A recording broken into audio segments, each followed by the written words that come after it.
Good afternoon, ladies and gentlemen, dear colleagues. Welcome to the Graduate Institute of International and Development Studies. My name is Oliver Juttersonke, and on behalf of the Center on Conflict, Development and Peacebuilding, I welcome you all here to today's news briefing with my distinguished colleague, Mohammad-Mahmoud, Ould Mohamedou.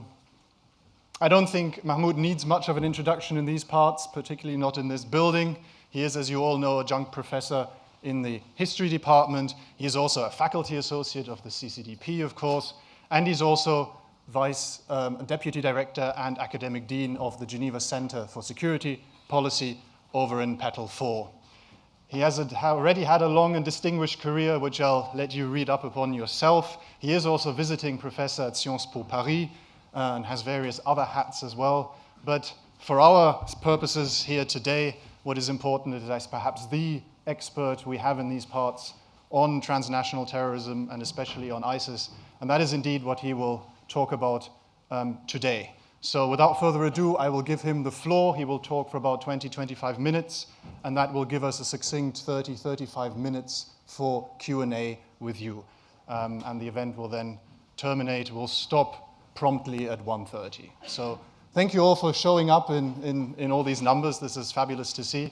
Mahmoud, the floor is yours. Thank you.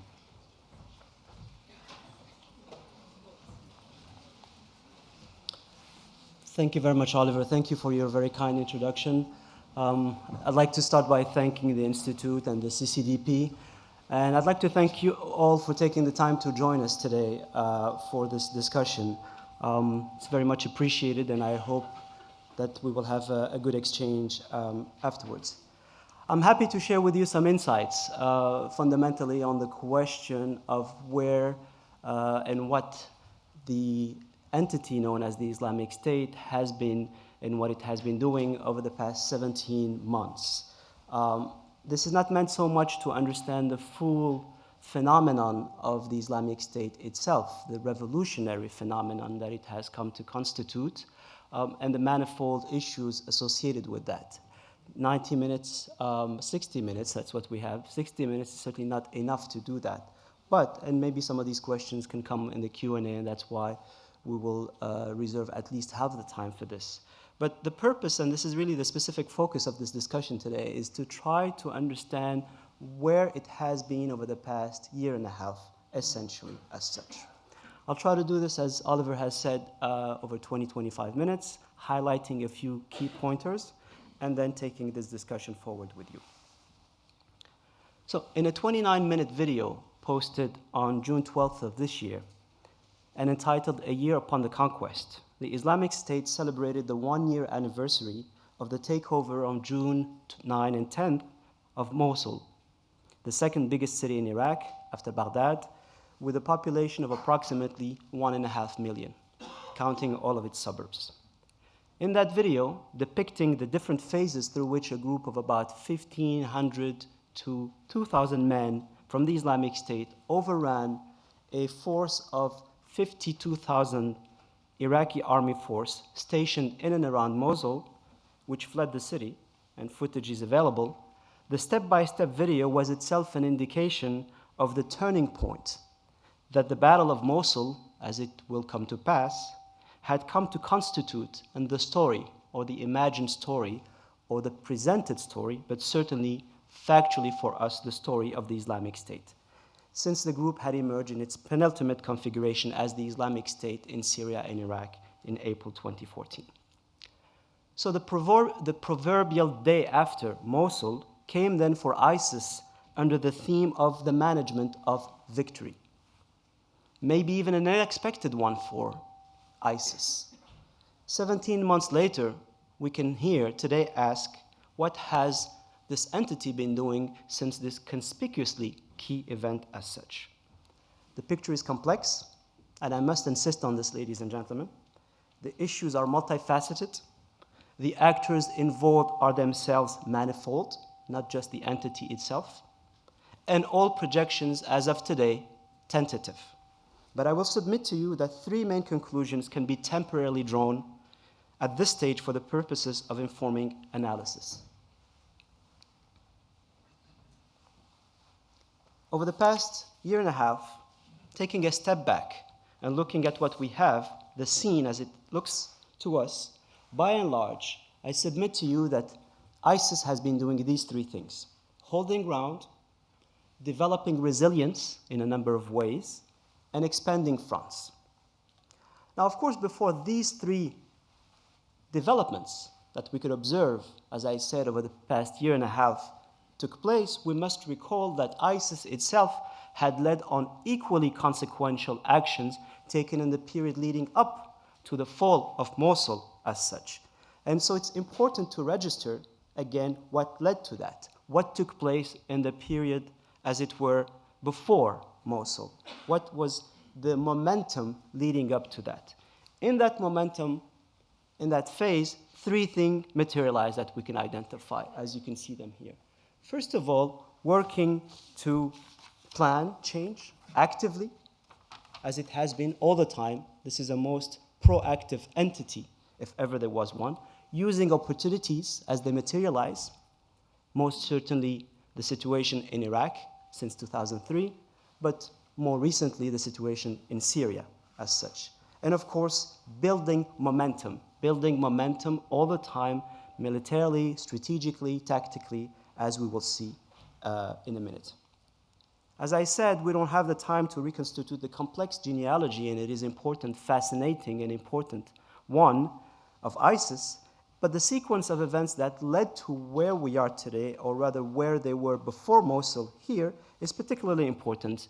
And the key turning point previously was, of course, the death of bin Laden in May 2011.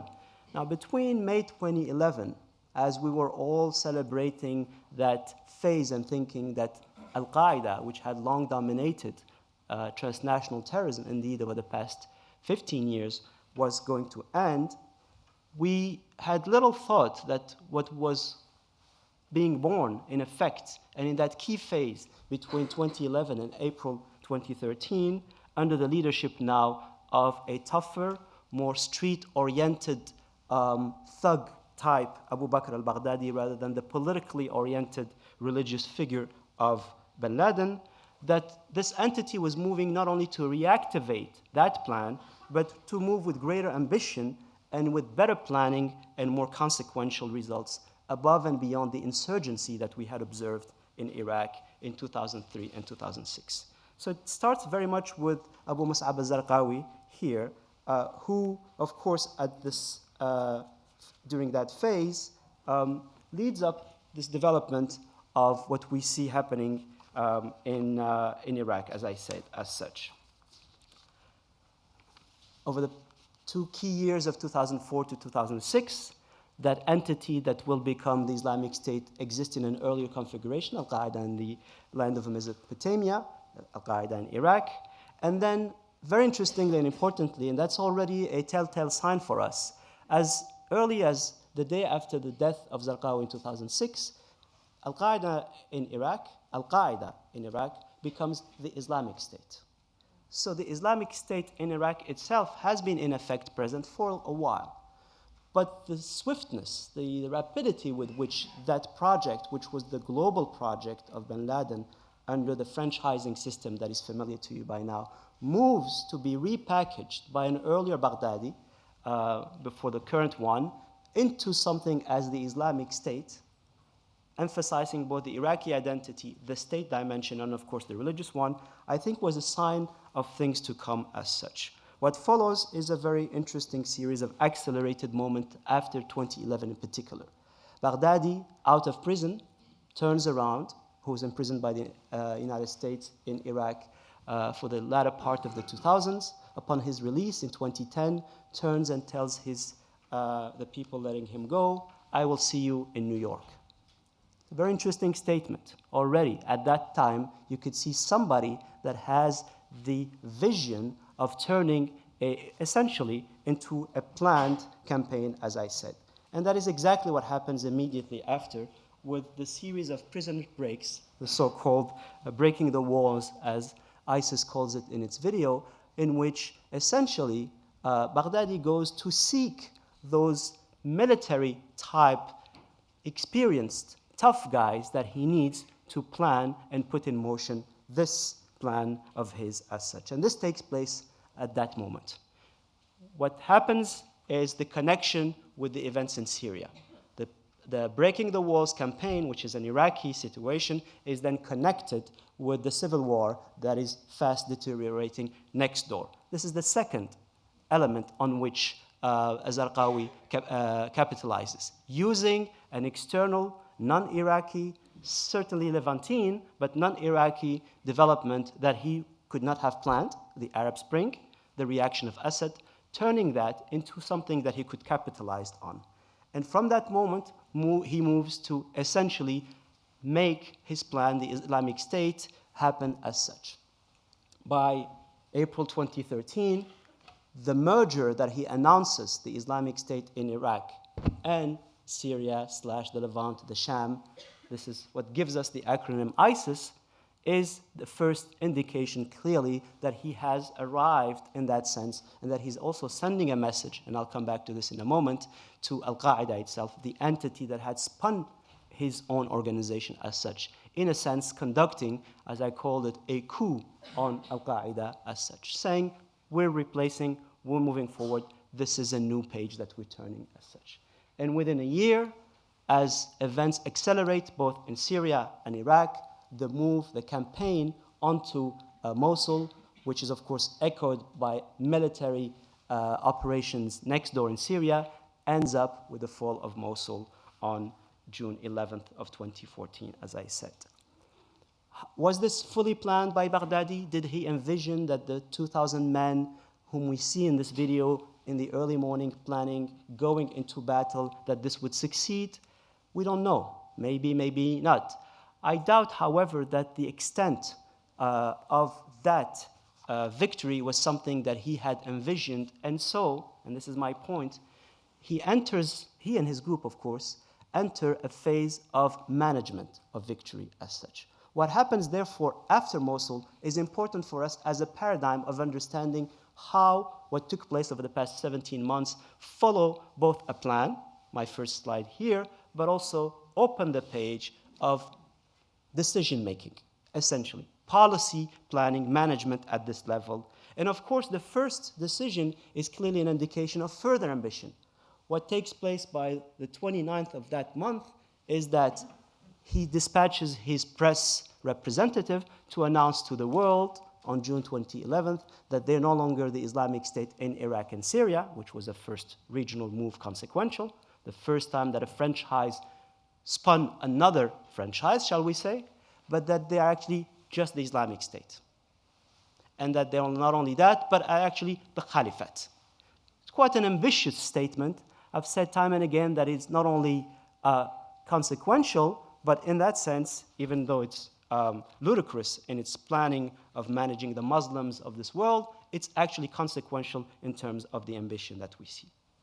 And then we turn to that phase, as I said. What happens, therefore, during those moments in the aftermath of the conquest? Well, the first thing that they do is precisely advertise that success. They go immediately onto a campaign, a communication campaign, a PR campaign, to be even more precise, a public relations blitzkrieg in which they go through this aspect of management of their victory as such. The group had been quite active already and deploying a deft use of the media. We had been following and seeing an upgrade vis-a-vis what bin Laden was doing with his VHS tapes and his lengthy statements. We were looking at something much more agile, much more digital, much more diversified. But of course, what happens summer of last year is quite striking. It's systematic, it's planned, it's much more clearly an ambitious plan to let the world know. This is the plan. And the manner in which this is done is that essentially the result is this. This is, if you recall, when ISIS becomes known to the mainstream public. Some of you might have been following this a bit more, some have been studying more, but the story of ISIS really breaks globally about a year and a half ago after that event. And that is also the result, I would submit to you, of that communication. Most problematically, this is when policymakers start paying attention to it a little bit more than what we had seen. The group embarks on a global media blitzkrieg, as I said, which combines official releases with improvised messages. This is what ISIS does quite cunningly. They are issuing very professional videos, as you know, but they're also inviting individuals to send their own videos as such. Second interesting feature is that the same theme are repeated so as to have the point register. Punishment of the Safavids, which is how the Shiites are referred to. This is the previous 16th century empire, the Persian Empire. This is also an indication of the importance of history for them. Punishment of the Crusaders, these are the Westerners. Rejection of the historical boundaries of the region. There are at least 3 videos against Sykes-Picot. And of course, the communication, as I said, both professional, efficient, and all media platforms targeted. First indication, ISIS is very much of its day and age. It's a sign of the times in many ways as such, and maybe that is one of the reasons why it is so efficient as such. The presence of the group's leader in these messages is modulated. They learned the lesson of bin Laden, both to evade geolocalization and also to maintain aura. And so Baghdadi only issues 1 video message since then. On July 4th, interesting message sent, of course, to a specific country, in which he steps up out of the mosque, the Great Mosque in Mosul, to send a message to the world as such. And only 2 audio messages since then, August of last year and March of this year. Al-Baghdadi has survived 2 strikes, 1 in Iraq and 2 in Syria, as a factual matter. So the group then seeks and obtains a number of pledges of allegiance. This is the second part of developing, holding ground, as I call it here. As of today, 31 organizations around the world have done so. 31 organizations around the world, according to the RAND Corporation, have pledged allegiance to ISIS. These go from the Philippines to Nigeria by way of Uzbekistan, Yemen, Tunisia, Libya, Algeria, and so on. Groups in all of these different countries.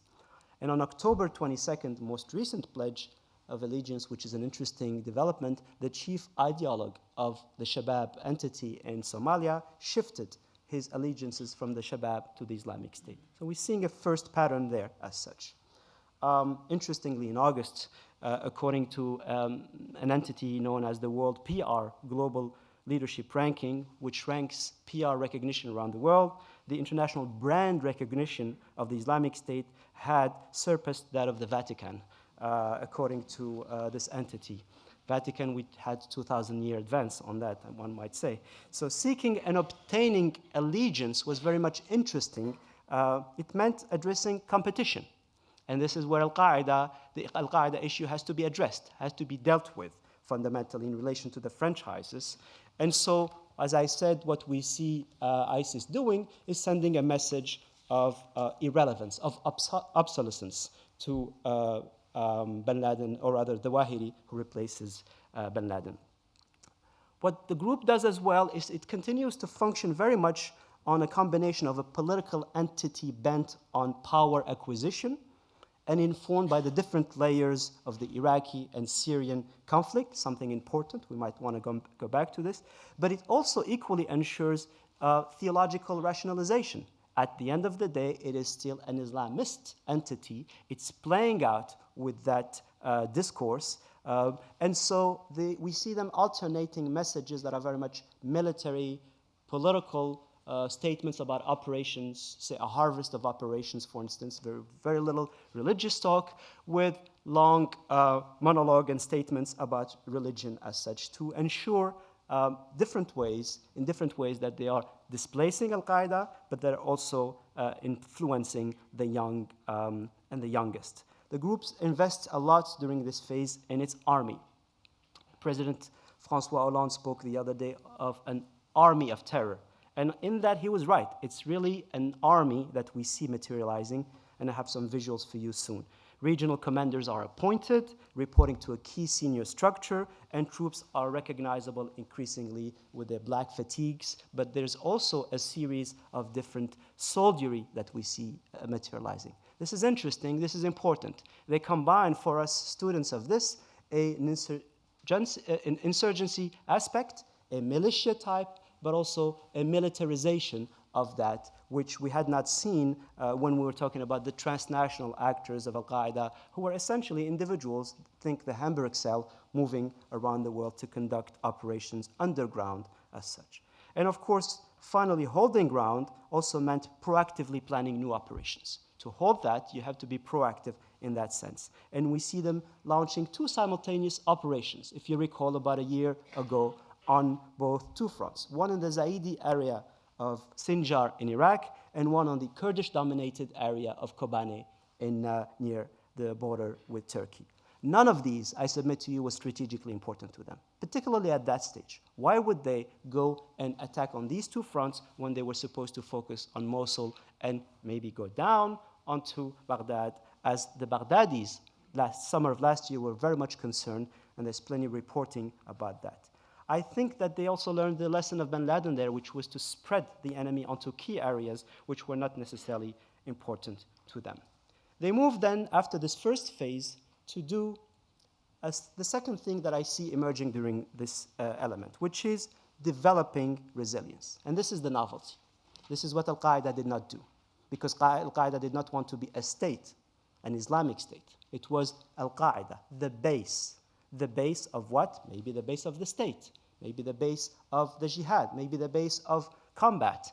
Bin Laden, as I said, was always interested in combat, in projection as such. Here, there is the new development, which is that the heir of that, and please keep at all times, because we tend to forget it a little bit today, the organic relationship between AQ and ISIS as a continuation, but transformation. During that phase, we see them innovating in the following ways. Visibly, the group is fleshing out what can only be called a type of state building. What does that mean precisely? Well, administrating territory, collecting taxes, refurbishing roads, posting police at traffic intersections, setting up public executions, upgrading media points, the top picture, so that people can go and use the media themselves, when previously they were just a shack, producing textbooks. The last two images, there's a series of 8 textbooks that were released last month, paying salaries, about $400 paid every month to a soldiery of about 32,000 people. Territory, population, and use of violence. The classical trademarks and hallmarks of statehood.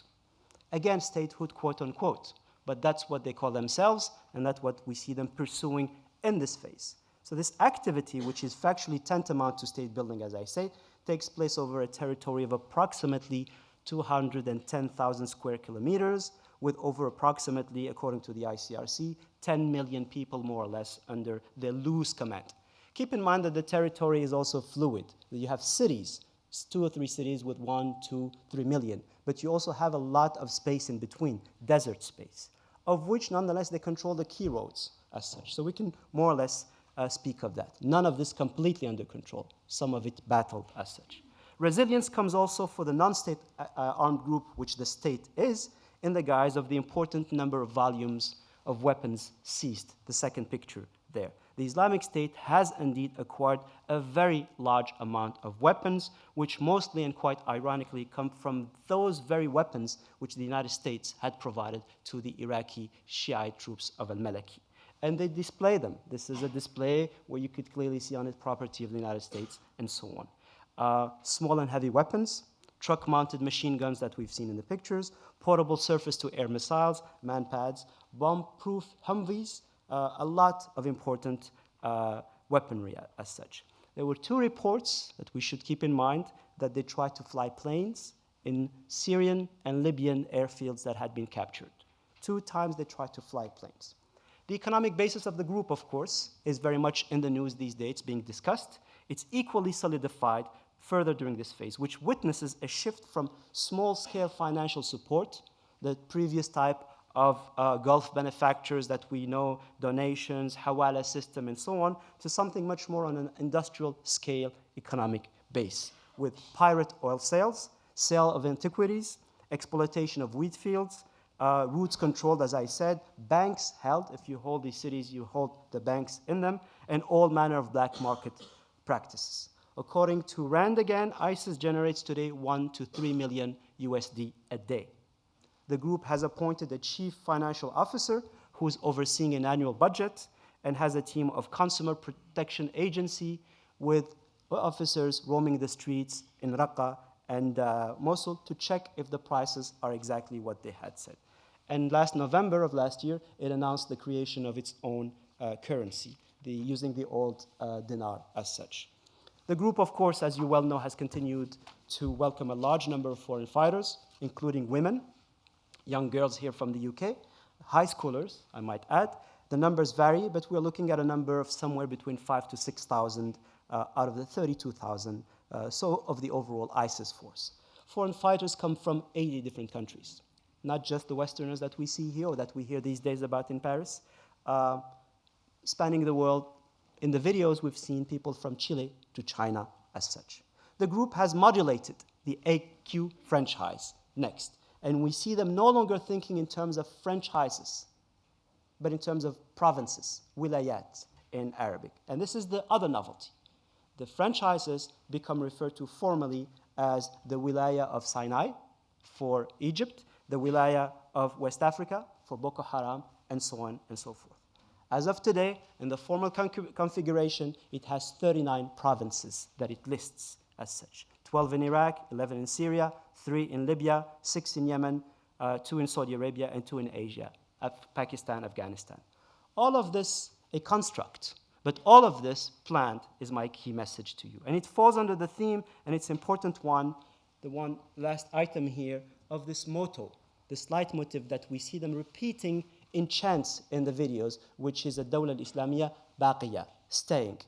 An interesting emphasis on staying, the perennation, the perennity of that, which we hadn't seen in the other chants. There used to be simply religious chants or chants against the enemy.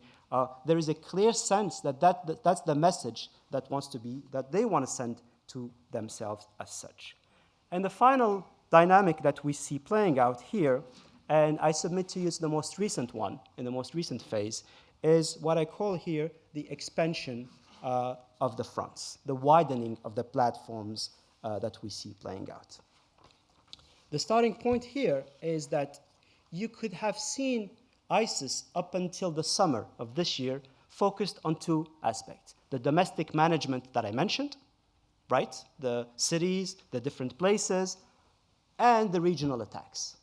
In the latest phase, over the past, this fall, I submit to you that we're looking at a third concentric circle, which would be the internationalization. But let's backtrack for a moment and list the enemies that it's battling as we speak.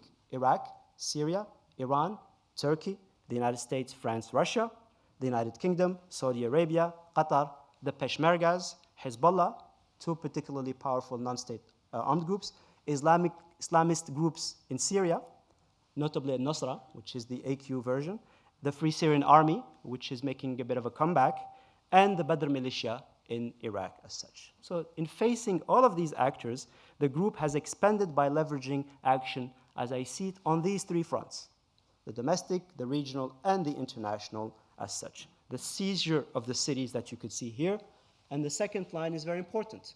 We could have expected maybe that with the United States deploying more troops, with France getting involved, even recently with Russia, with the Iraqis themselves wanting to recapture the second biggest city, that the day after Mosul, as I called it, would be a down after an up. Well, it hasn't happened.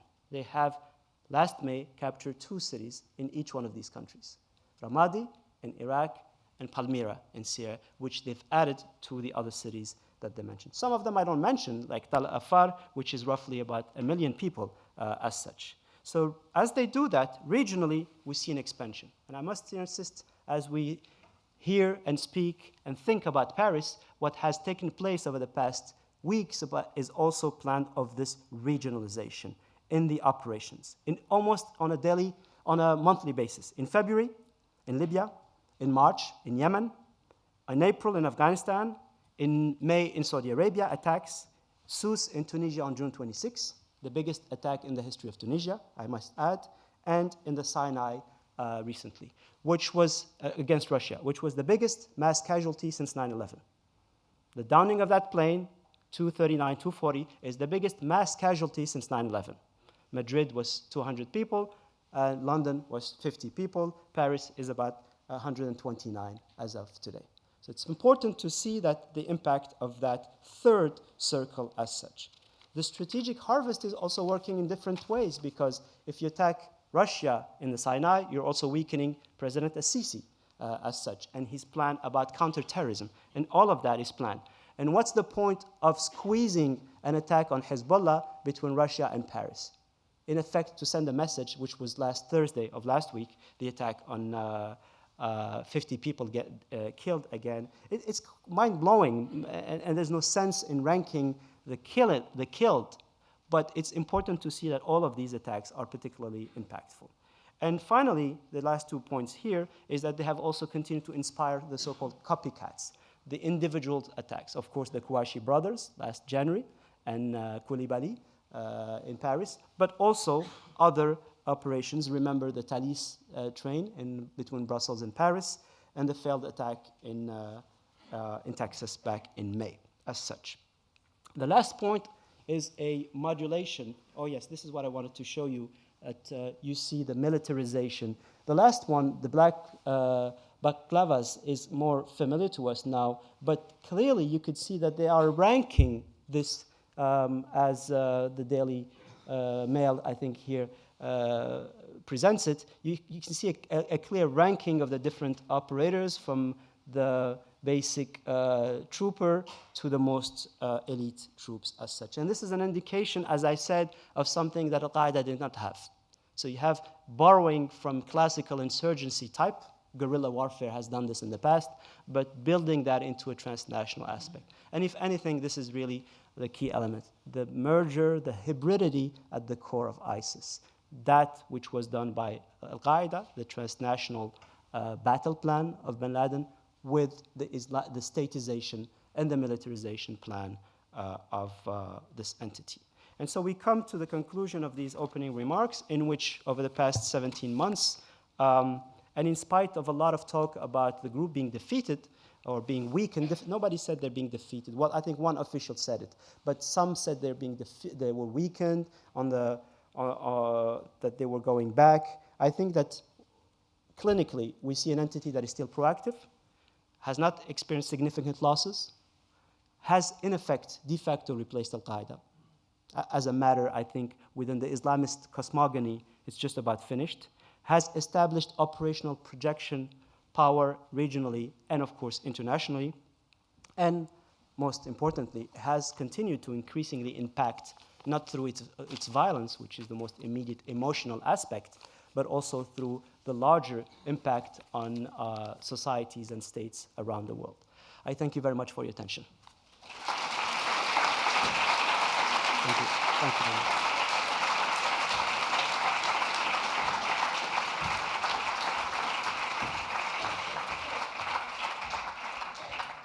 Thank you very much, Mahmoud, for these inspiring comments. I'm tempted to abuse my role as moderator, because it also brought up lots of questions in my head, but I'm not going to do that, because that isn't the idea. We have about 30 minutes left, and I would like to give as many of you as possible the opportunity to ask your questions. We also have some operating procedures, obviously. Please tell us who you are, very briefly introduce yourself. Please also keep your comments short. Actually make them into the form of questions, please. Succinct questions rather than your own views and comments. Et bien évidemment, nous sommes à Genève, donc vous pouvez aussi le faire en français si vous voulez. Voilà. So, who's first? We'll take a couple at any one time. There are a couple of colleagues around who will give you the microphone. Let's start down here, 1, 2, 3, and then we'll work our way around. Please.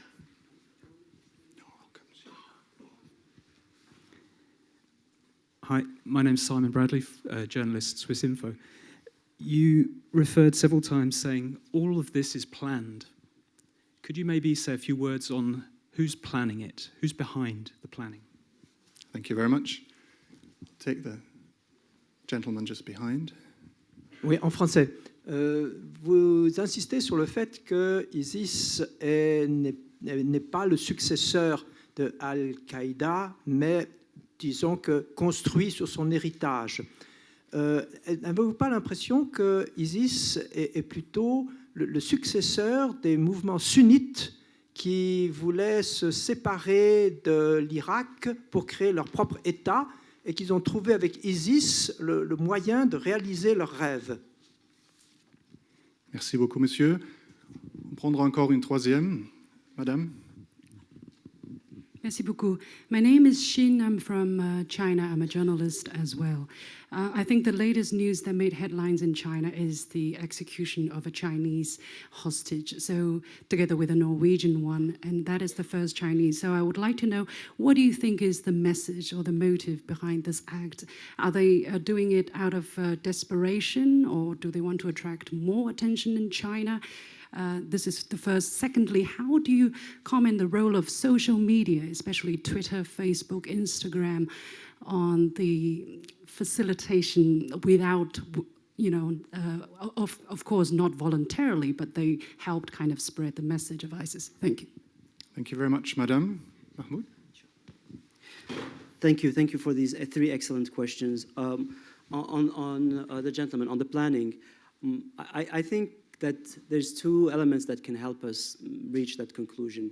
First of all, in deciphering their communication, one can see that there's a lot of continuity and a lot of references that are establishing a bit of a cogent argument that is emerging out of references to their own past. Just in a video, just another one of the manifold videos, by the way, they're almost near daily. It's impossible to keep track with. It's a lot, much more than, say, the semestrial or the trimestral video that bin Laden used to send as such. 57 was the maximum that I counted for Al-Qaeda in 2007, as in 1 year. Now we have at least 57 each month, if not more. So in one of the videos this week, just to answer your question, there was a reference to bin Laden himself. And this is an interesting element because Baghdadi, as he seeks to establish himself, would want to displace that. And I'll answer the gentleman's question about the lineage in a moment.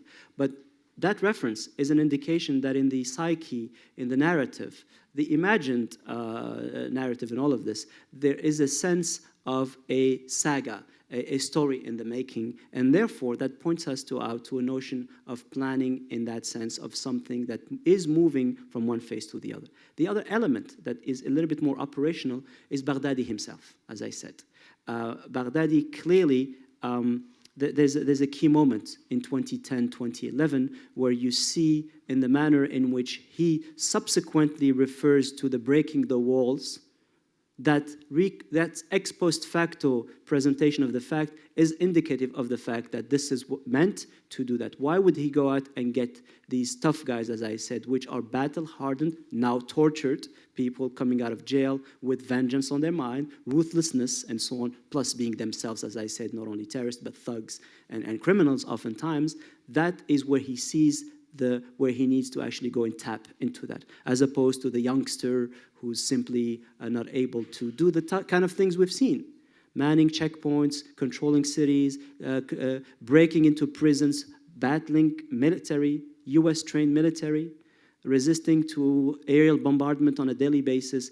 It's not your average 20-year-old that could do that with simply terrorism or violence or frustration on their mind. It's a little bit more planned as such. And to have this fellow go out and seek that manpower is indicative of something that is planned in that sense. The other element is the manner in which he actually responds to Al-Qaeda. He dispatches his representatives in January 2012 now to Syria to see al-Nusra, to tell them, you should come to us. We're interested in your battle there, in effect trying to hijack the Syrian revolution.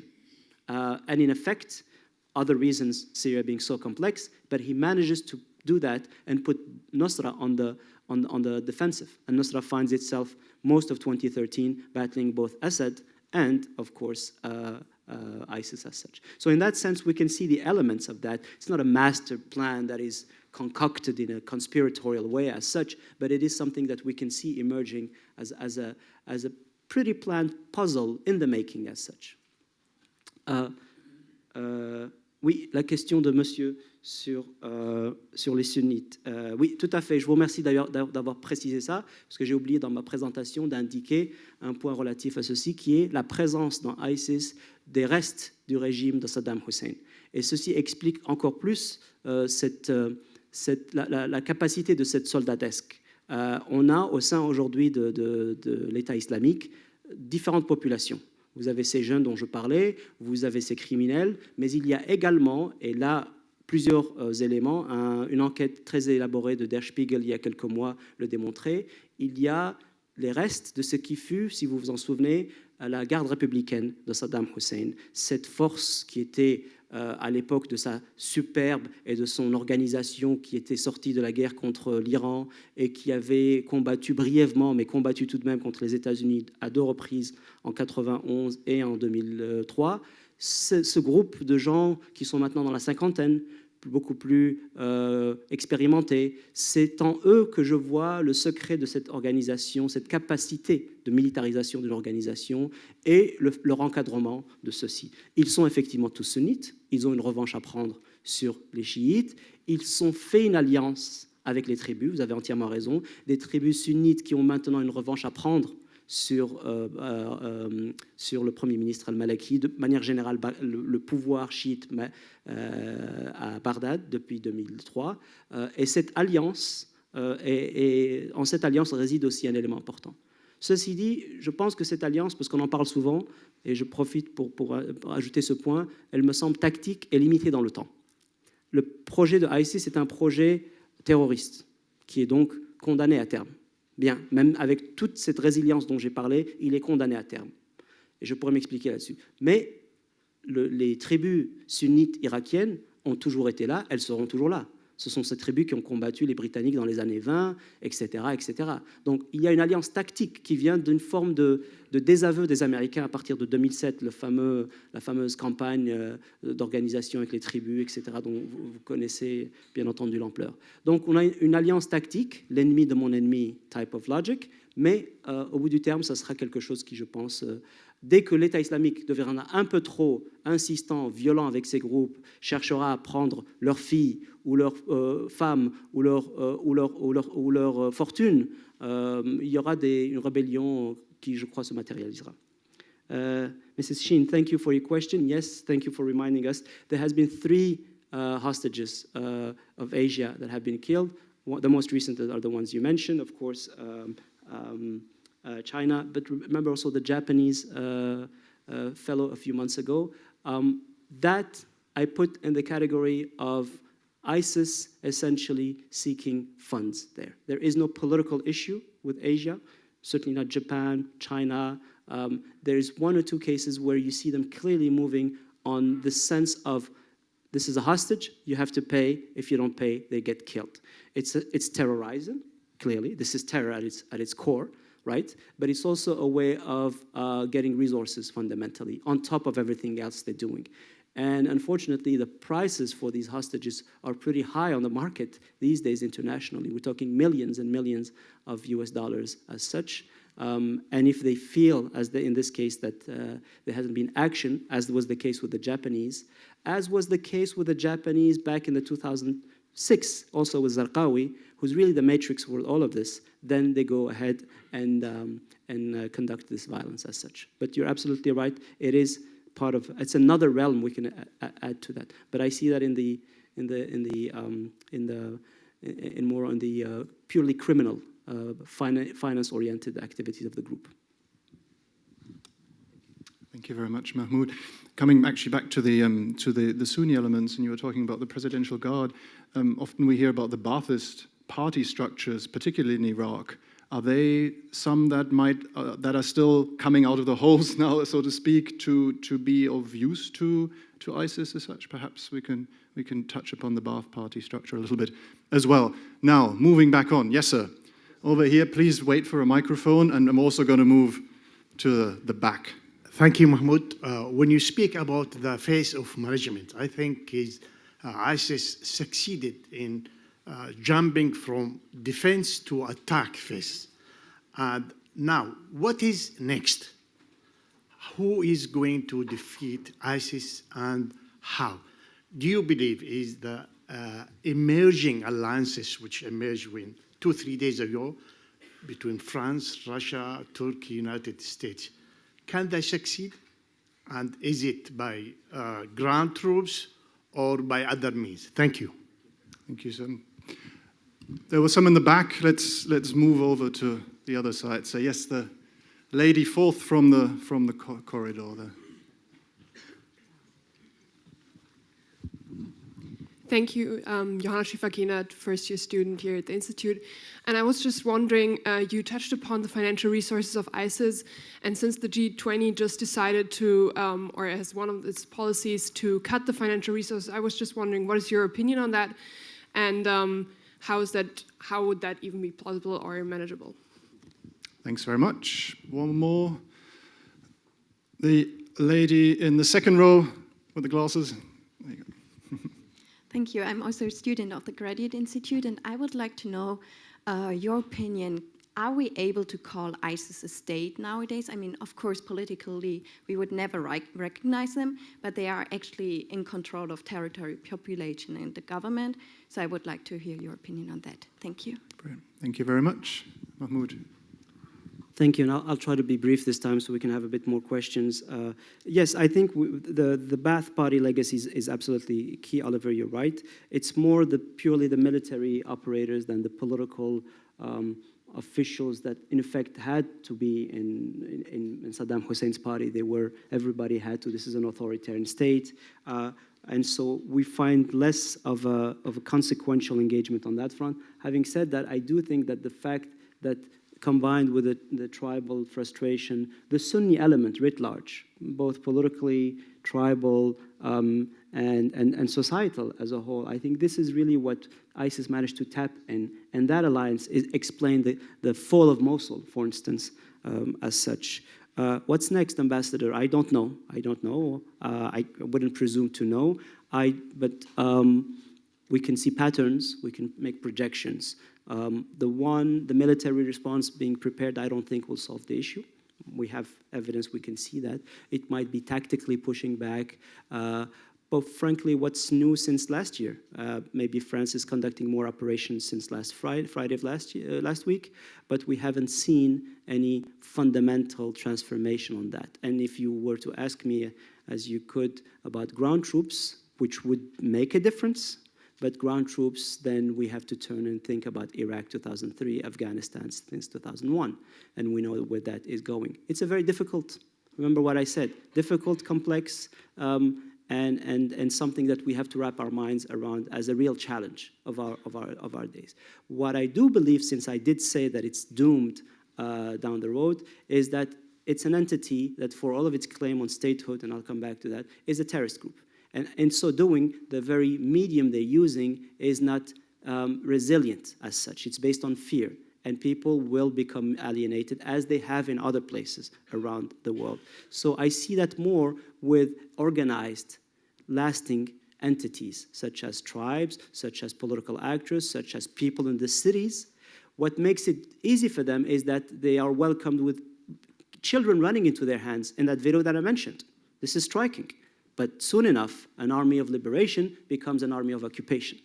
And so for them, I think that's where I would be concerned if I were Baghdadi as such.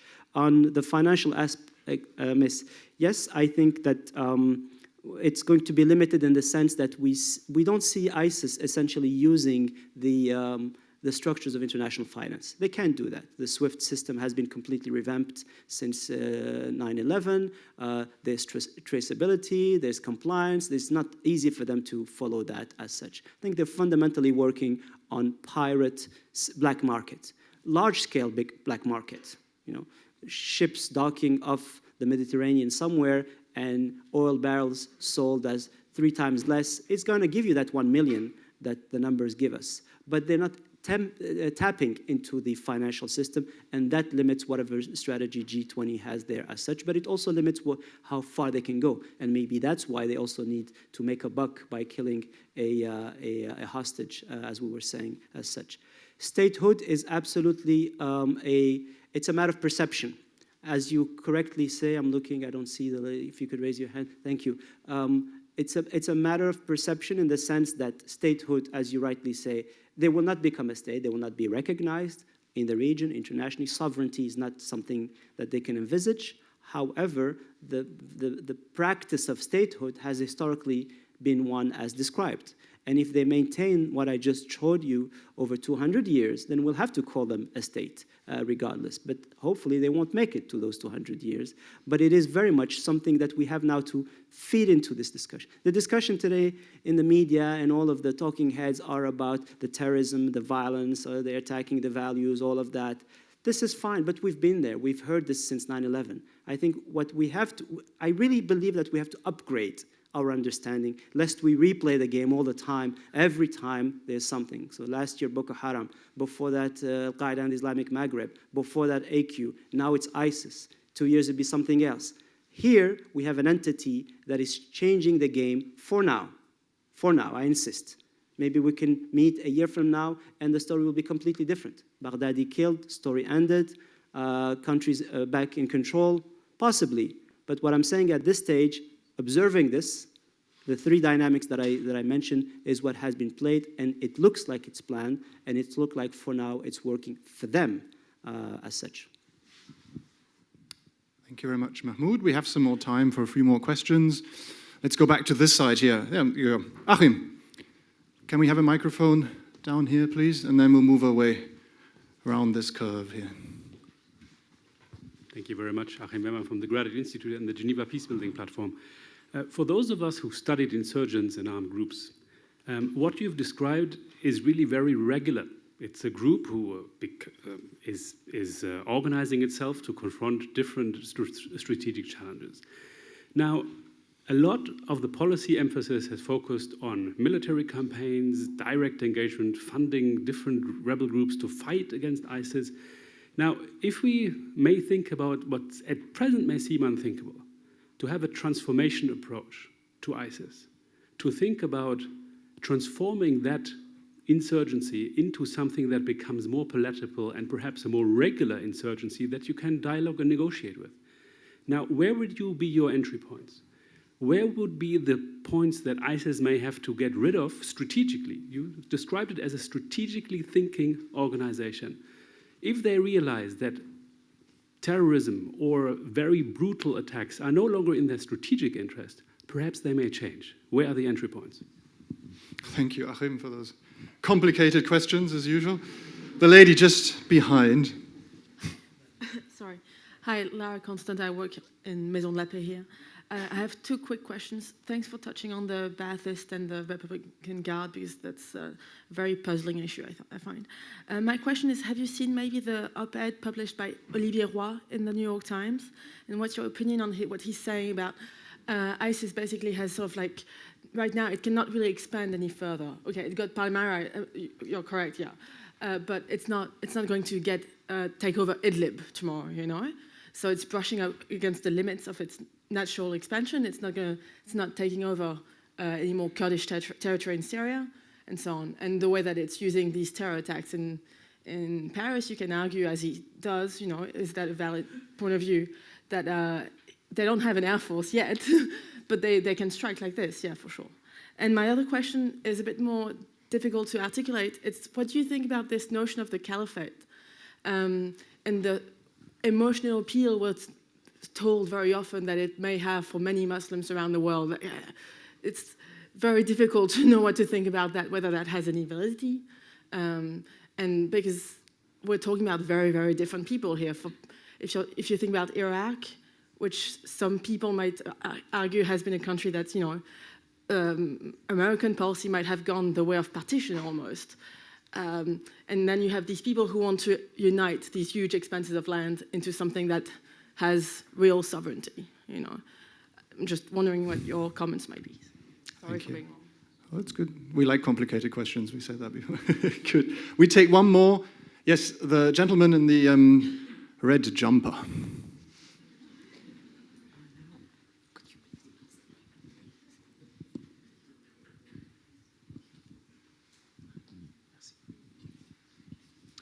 Thank you. Thank you for this very interesting presentation.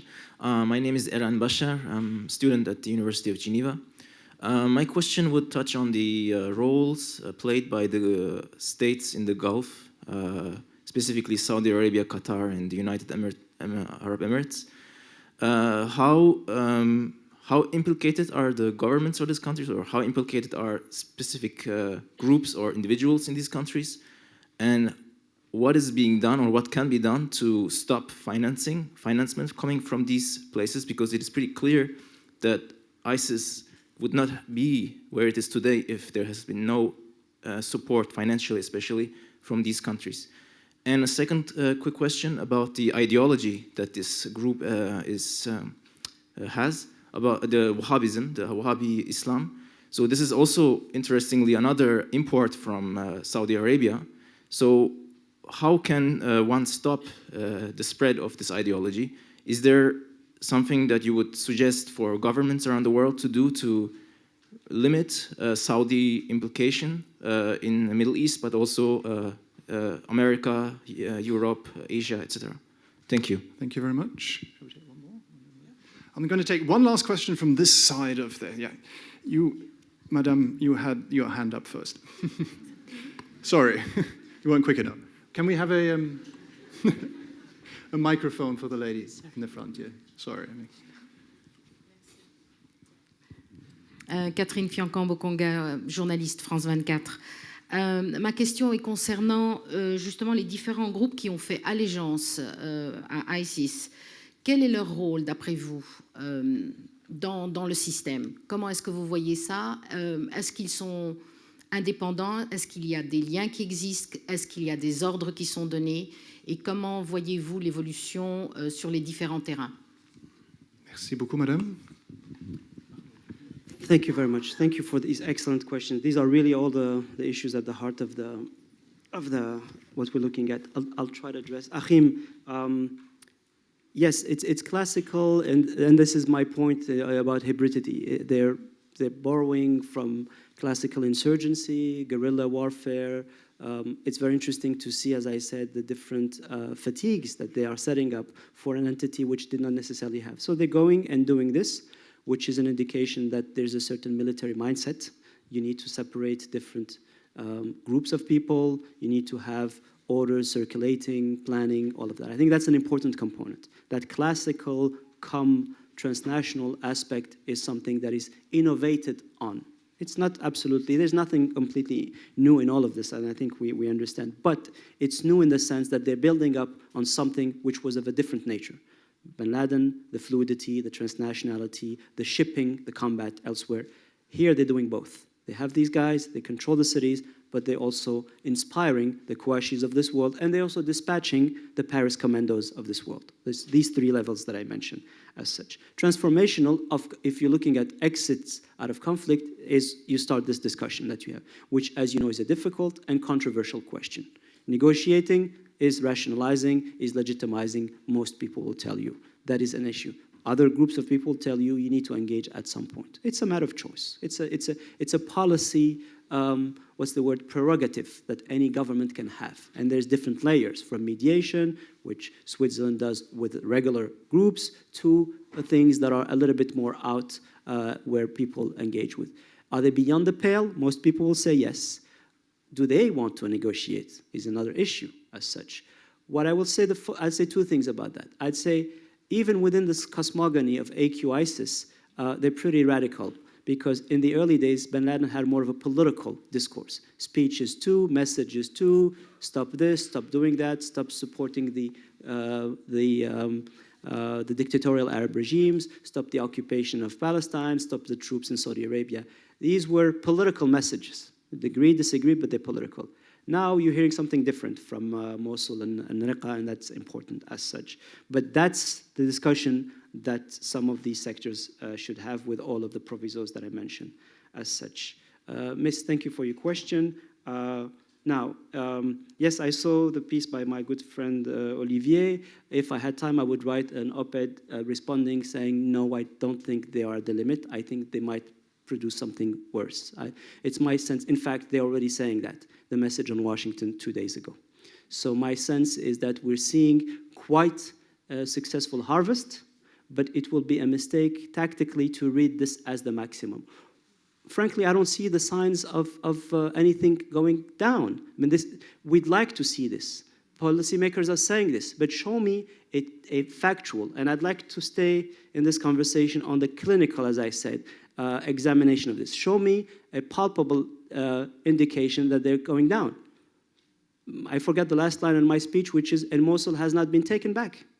So this is basically a fact, what we haven't seen that. Now, there is also a bit of a Western-centric approach here, which is that if you think that Paris is hit, that's it. Then they're not going to be, well, no.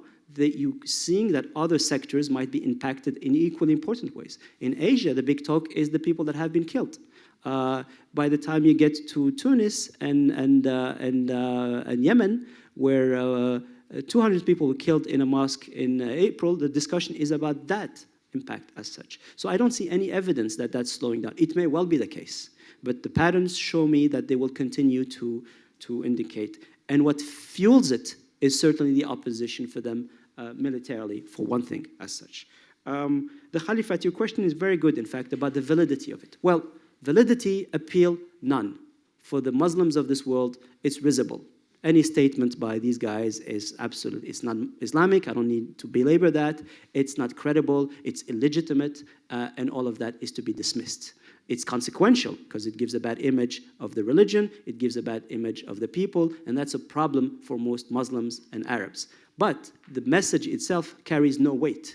So the Caliphate, however, I think is much more of a rhetoric on the soldiery there. It's a message, it's appealing to these operators around the world to think in those transnational terms, to rationalize. We're going to Mosul and Raqqa to plan the revolution, as in any terrorist movement, whether it's a leftist revolution or whether it's some other type of revolution. And I would say, to end on this, because we could go on for a while, that it's essentially a virtual appeal as such. I think those were your 2 points. The gentleman on the Gulf, I think we have to separate the financing. I can see you, sir.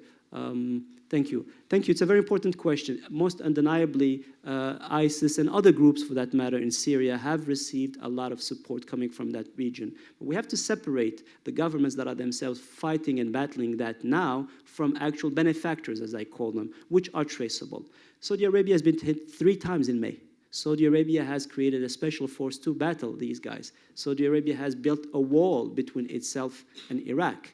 And I think that's an indication that they feel threatened, and particularly when ISIS is very much a Sunni group as such. So even the delegitimation of that becomes an issue. And Saudi Arabia is transitioning. New king, war in Yemen, they're not the strongest position right now. So for them, it's particularly important as such. Same thing applies for Qatar. Maybe they went too far, too quickly in Syria. Now they're coming back a little bit, and they need to manage that impact, and so on and so forth. On the ideology, it's really a mix of Wahhabism and Salafism that we see playing out with ISIS. They borrow, as I said, the instrumentalization of theology, as I called it, is just that. It's not serious. When you dig deep into it, you listen carefully to what's being said. It doesn't stand the test of any, even Islamist MB type, shall we say, of construct. But it has an impact on all of those actors. So Wahhabism / Salafism in this configuration certainly has to be brought down. We're hearing today, interestingly, some French officials saying we have to reconsider our alliances with countries in the region, meaning that the sale of planes to Saudi Arabia while having the issue you mentioned, is that actually really even connected when you have an entity that is threatening both as such? But certainly any ideology that preaches violence of this sort is something that is problematic. I will agree with you on that. Thank you for your question. Oh, pardon, Catherine. Merci pour ta question sur les différents groupes. Alors, je crois que ce qu'on voit apparaître, c'est une forme très intéressante dans la première phase dans laquelle Baghdadi ne s'intéresse pas trop à ces pledges of allegiance. Lorsque la première de Boko Haram est faite en août de l'année dernière, il ne la mentionne même pas dans son deuxième message audio dont j'ai parlé, s'exposant à des accusations de racisme dans certaines de ses chat rooms, etc. Il s'en rend compte en mars, il la mentionne, et c'est là que Boko Haram est engagé beaucoup plus. Donc il y a une forme j'y lis plus une forme d'aspect secondaire dans la première phase de ces groupes. Il est certainement concentré, comme on l'a dit, sur ces questions locales, la gestion de sa soldadesque, la projection de sa force, la préparation de ses opérations. Maintenant, avec 31 groupes quand même de par le monde qui ont prêté allégeance, certains changeant d'un groupe assez établi, comme les Shabab, qui sont là depuis 2004, ou autres, on y voit quand même une manne, si l'on peut dire, qu'il va devoir gérer et qu'il est probablement en train de transformer. Première opération, le Sinaï. Ansar Beit al-Maqdis, nouveau groupe, s'allie, et probablement, je crois qu'on peut le penser, les enquêtes doivent le confirmer, et derrière l'opération de l'avion. Donc voilà une opération qui est conséquente pour lui. En Afrique du Nord, les opérations en Tunisie, j'y vois directement la main de l'État islamique. Le Bardo, le complexe hôtelier et l'hôtel Corinthia en Libye en février. Tout ceci, j'y vois une forme de planification. Le Golfe, on en a parlé, et autres. Un dernier point peut-être qui t'intéressera, qui est celui de la résistance de deux franchises. Et là, on revient à ce qu'on disait sur AQ, c'est Al-Qaeda in the Arabian Peninsula et l'AQMI au Maghreb, dont les leaders résistent encore à accepter l'autorité de Baghdadi. Les deux ne se sont pas prononcés officiellement. Et ils ne se sont pas non plus prononcés contre. Drukdel avec AQMI et les différents leaders de AQPA, etc.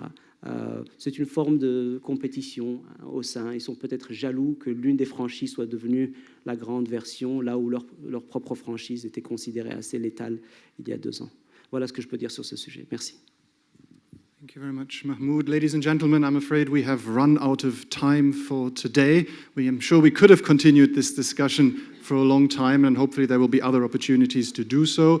Please, let's give a round of applause to Mahmoud for his wonderful insights.